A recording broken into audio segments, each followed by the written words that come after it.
warahmatullahi wabarakatuh. Saya Sofira. Saya akan mempresentasikan hasil kerja kelompok kami, yaitu yang berjudul pendekatan Waldorf pada pendidikan anak usia dini.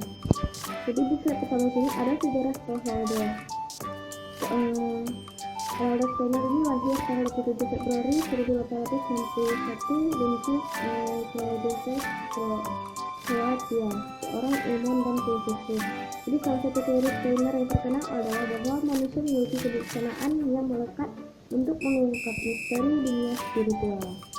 Jadi dalam bidang pendidikan dan pengajaran, Steiner mengembangkan model pendidikan yang berfokus pada pengembangan society, yaitu pengembangan kreativitas. Ini sini ada antroposofi. Jadi semua tinjauan luas tentang keyakinan filosofis Steiner harus dimulai dengan antroposofi. Yang mana antropo itu manusia, yang setia itu kebersaan. Jadi secara sederhana, antroposofi adalah keyakinan eksplorasi diri manusia yang digabungkan dengan hal spiritual. Tujuan antroposofi itu untuk memunculkan kebenaran atau baru yang tidak disatukan dengan prinsip atau ajaran agama tertentu. Kemudian di selanjutnya ada konteks pendidikan Waldorf. Jadi taman kanak-kanak di sekolah Waldorf berbeda dengan tingkat sekolah lainnya dan berbeda dari sebagian besar taman kanak-kanak pada umumnya yang kita ketahui. Jadi taman kanak-kanak Waldorf melayani anak-anak antara usia 3 hingga 7 tahun. Jadi kurikulum sekolah ini berisi permainan imajinasi, dongeng, fabel, cerita rakyat, kegiatan seni tiruan, alat musik, tari, drama. Kurikulum ini didasarkan pada gagasan bahwa anak-anak berusaha mengembangkan tubuh fisik dan kemauan mereka. Semua kegiatan tidak bersifat akademik, tetapi serapan. Kemudian di selanjutnya ada menilai pembelajaran anak-anak. Jadi penilaian adalah hal penting bahkan anak-anak untuk memastikan bahwa siswa memenuhi tujuan kurikulum. Jadi tujuan kurikulum pada Waldorf adalah bukan untuk mengajarkan keterampilan akademik dasar dan mengikuti ujian atau membantu siswa memenuhi standar yang ditentukan pemerintah bagi berbagai usia dan tahapan atau kelas. Kemudian di selanjutnya ada Waldorf dan pendekatan lainnya. Ini pendekatan Waldorf pada pendidikan usia dini tampaknya memiliki daya tarik tertentu yang nyata. Waldorf tentu saja memiliki kesamaan dengan praktik yang sesuai dengan perkembangan atau DAP dalam 5 kategori, yaitu yang pertama ada menciptakan masyarakat yang mengasihi pembelajar, mengajar untuk mendorong perkembangan pembelajaran, membuat kurikulum yang tepat, menilai pembelajaran dan perkembangan anak-anak, membangun hubungan timbal balik dengan keluarga. Sekian presentasi dari saya. Lebih dan kurang saya minta maaf. Assalamualaikum warahmatullahi wabarakatuh. Assalamualaikum warahmatullahi wabarakatuh. Nama saya Maisyara dari kelompok 8. Di sini saya ingin melanjutkan materi dari teman saya yaitu Saufayura. Kali ini saya akan menjelaskan tentang kurikulum pendidikan Waldorf. Jadi, kurikulum yang mendefinisikan metode Waldorf ini relatif tidak berubah dari 90 tahun sebelumnya. Nah, Steiner mengatakan bahwa 7 tahun pertama kehidupan anak itu berperiode ditandai dengan pembelajaran meniru dan sensorik berbasis halus. Jadi, harus ditunjukkan untuk mengembangkan kemampuan dan akademik anak. Nah, untuk itu anak-anak di PAUD ataupun di sekolah didorong untuk bermain dan berinteraksi dengan lingkungan mereka, bukan diajarkan untuk konten akademis suasana tradisional. Nah, Steiner ini juga percaya bahwa anak-anak itu harus bisa menulis terlebih dahulu baru bisa membaca, dan anak di usia di atas 7 tahun tidak dibenarkan belajar menulis ataupun membaca. Selanjutnya, saya ingin menjelaskan tentang kelebihan dan kekurangan dari model pendidikan Waldorf itu sendiri. Pertama yaitu ada kelebihan. Jadi kelebihan metode ataupun pendidikan Waldorf ini yang pertama adalah mainan di sekolah ini bersifat sederhana dan terbuka, sehingga akan mendorong imajinatif anak dalam melakukan sesuatu kegiatan, baik itu permainan ataupun pembelajaran. Yang kedua, semua kegiatan ini tidak bersifat akademik, melainkan kegiatan terapan. Kegiatan ini mendorong anak untuk kemauan dan kreativitas anak dalam melakukan sesuatu, misalnya pembelajaran. Nomor 3, model ini menekankan bahwa masa anak usia dini ini adalah masa emas. Jadi anak yang bila dikembangkan secara baik potensinya, maka akan berkembang baik pula lah semua aspek yang ada pada diri anak tersebut. Yang keempat ada menggabungkan anak dari berbagai usia yang berbeda akan membentuk sikap menghargai, menghormati dan imitasi sikap anak dan saling membantu pada anak-anak lainnya. Yang kelima ada kerjasama yang erat antara orang tua dan anak sehingga memaksimalkan perhatian yang mendukung tumbuh kembang anak dalam setiap aspek perkembangannya. Selanjutnya ada kekurangan, yaitu kekurangan dari pendidikan wardrob itu sendiri. Yang pertama ada tidak diimplementasikan pada sekolah umum. Ini dikarenakan filosofi agamanya Kristen. Yang kedua, pendekatan ini lebih berfokus pada aspek sosial dan kurang pada aspek kognitif. Jadi maksudnya di sini pendekatan wardrob ini lebih fokus pada lingkungan anak, bagaimana sosial emosional anak itu, dan kurang pada pemikiran ataupun pada nilai akademik anak seperti menulis, membaca, ataupun berpikir seperti itu. Selanjutnya, saya akan menjelaskan tentang implementasi pembelajaran wardrob ini di negara. Jadi, ini berpusat pada karakteristik programnya. Yang pertama ada menciptakan masyarakat pembelajar itu yang peduli. Jadi pendekatan PAUD pada wardrob ini menggabungkan elemen-elemen masyarakat tertentu ke dalam rancangannya. Nah, pentingnya lingkungan fisik, pengelompokan usia, kegiatan yang terjadwal ataupun terencana dan hubungan sosial itu seluruhnya dibahas dalam menciptakan masyarakat yang peduli ini. Nah, yang pertama yaitu ada kepekaan anak pada lingkungannya. Jadi Steiner ini memulai dengan lingkungan yang mencakup tata letak dan ruangan kelas yang digunakan oleh anak dalam setiap kegiatan ataupun pembelajaran. Lingkungan ini adalah tempat yang terpenting untuk anak memulai segala sesuatunya. Lingkungan anak usia dini wardrob memelihara rasa anak-anak tentang keindahan dan susunan dari lingkungan tersebut. Steiner merasa bahwa anak-anak sangat peka terhadap lingkungan mereka, sehingga dapat menyerap informasi melalui kelima indera dan merasakannya ke seluruh tubuh mereka, seperti itu. Yang kedua, ada pentingnya imitasi dan permainan. Jadi, pentingnya imitasi dan permainan ini, guru wardrob yakin bahwa penting untuk memberikan anak-anak sesuatu yang berharga untuk ditiru. Nah, melalui kegiatan peniruan ini, anak-anak dapat belajar tidak hanya untuk melakukan tugas mereka di lingkungan kelas, tetapi untuk mengandalkan orang lain. Nah, permainan adalah metode yang paling penting untuk anak usia dini, di mana di dalamnya anak-anak dapat mengembangkan rasa percaya dirinya, rasa kemasyarakatannya, dan rasa ingin tahunya. Nah, jadi permainan ini memberikan kesempatan anak rasa aman untuk melakukan interaksi sosial, baik itu di lingkungannya maupun dengan teman sebayanya. Nah, anak-anak bisa mencoba peran yang berbeda, menyelesaikan konflik dan melakukan berbagai metode komunikasi. Semuanya bermain pura-pura. Nah, jadi di sini dapat mengembangkan seluruh aspek yang dimiliki oleh anak dalam sebuah permainan tersebut. Yang ketiga, ada manfaat pengelompokan campur usia. Jadi, faktor usia ini berperan dalam masyarakat pembelajar wardrob yang mengasihi adalah pengelompokan beragam-ragam usia. Jadi, adanya perbedaan dari segi usia ini menawarkan contoh teladan bagi anak-anak yang lebih muda, sedangkan anak-anak yang lebih tua itu menghormati dan belajar dari model mereka itu sendiri. Jadi, manfaat dari campur usia ini ataupun pengelompokan usia ini, anak-anak yang lebih muda bisa belajar dari anak-anak yang lebih tua, dan anak-anak lebih tua dapat menghormati dan belajar apa yang mereka pelajari, seperti itu.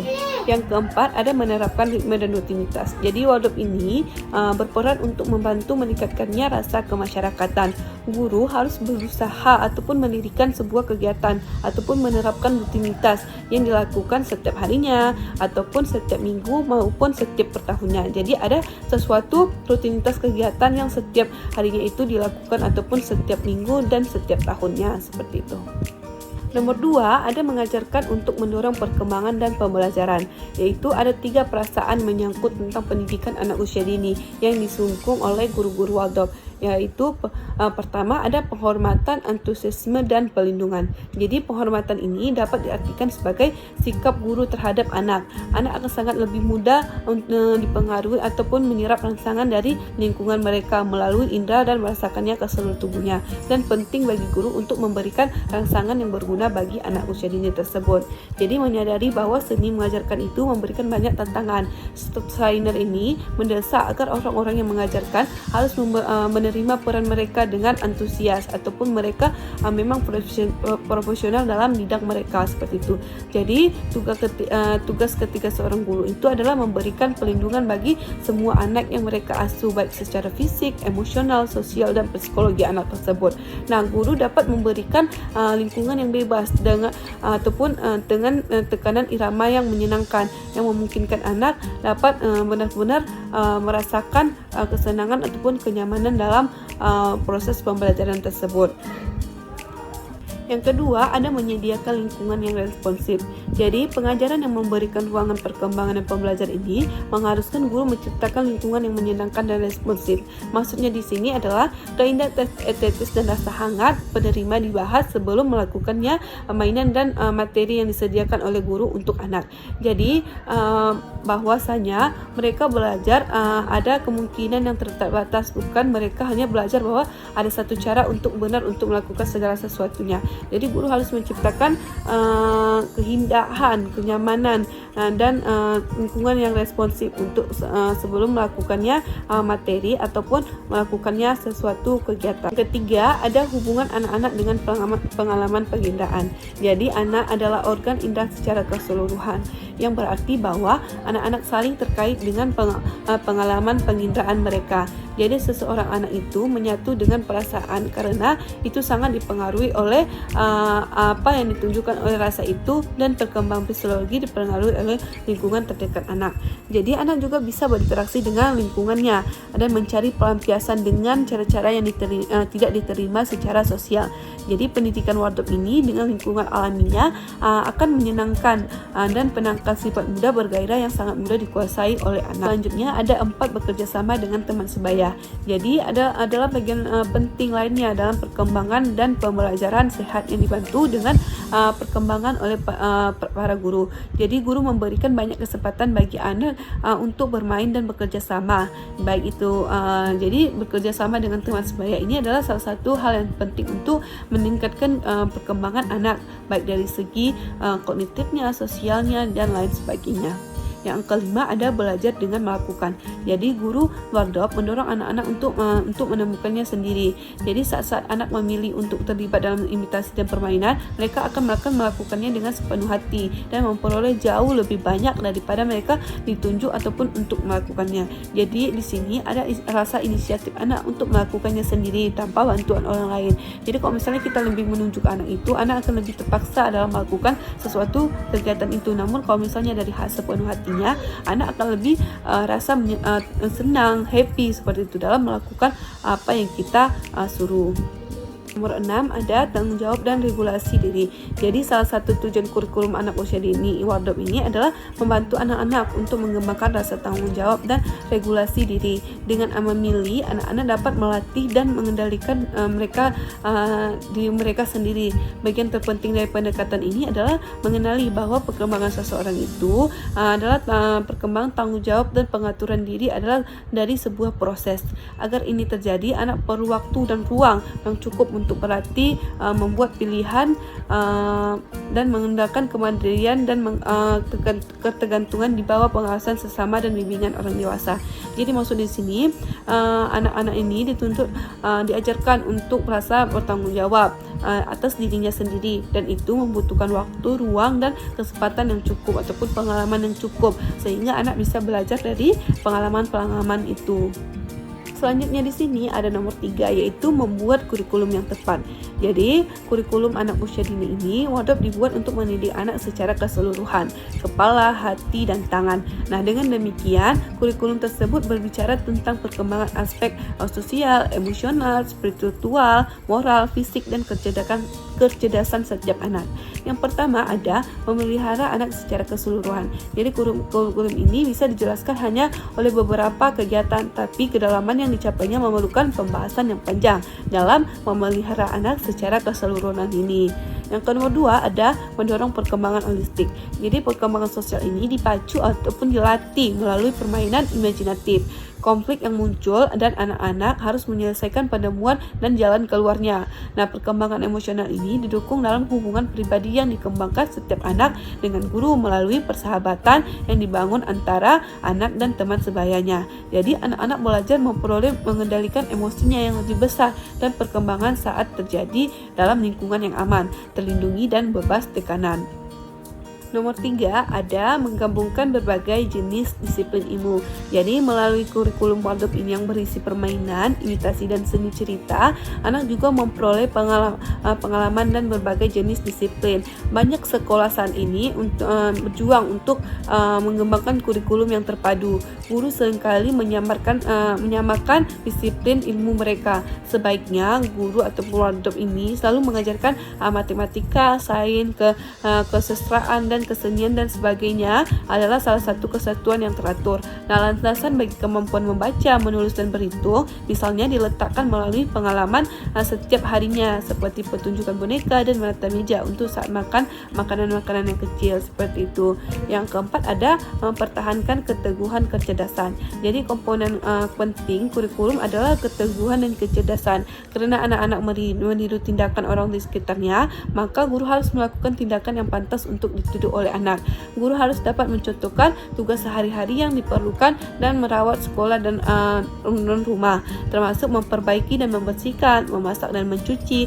Nah, jadi semua tugas-tugas ini adalah berharga untuk yang bertujuan untuk pantas ditiru oleh anak. Sebaiknya guru harus memberikan contoh-contoh yang baik dan benar kepada anak usia dini, karena kan anak sifatnya itu adalah meniru. Nomor 5 ada merangkul perbedaan. Jadi pendidikan Waldorf ini bisa dipandang sebagai program multikultur. Nah, contohnya karena dengan mudah mengadaptasi budaya dan warisan-warisan anak dan masyarakat yang dilayani.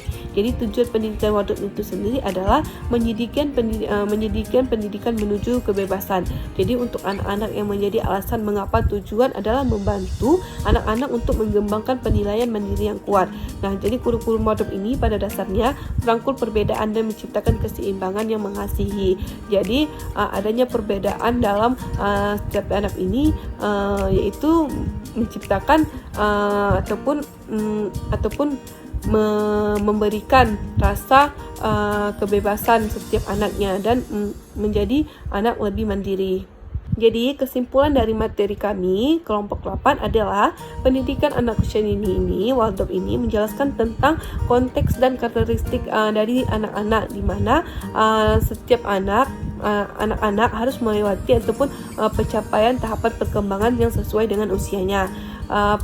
Pendidikan Waldorf ini dijelaskan bahwa dalam pendidikan anak-anak harus diutamakan adalah motorik dan keterampilan, di mana dua hal tersebut akan memberikan perkembangan yang baik bagi anak.